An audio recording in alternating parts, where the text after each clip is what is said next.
Mata keselip, sepatu terompet, kakinya pada lecet, babak belum berakhir.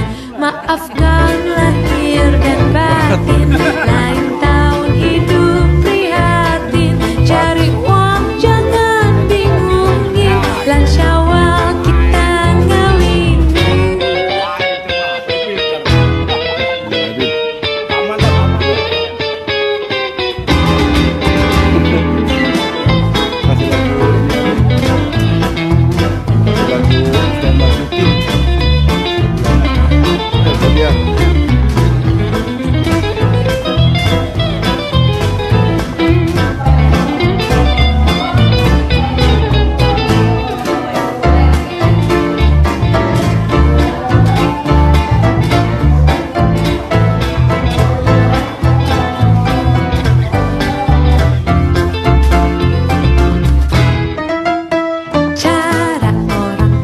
Berlebaran lain lagi, kesempatan ini dipakai buat berjudi.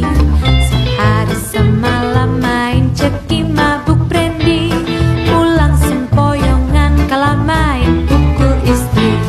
Akibatnya sang ketupat melayang ke mata si penjudi, matang biru dirangsang si istri. Maafkan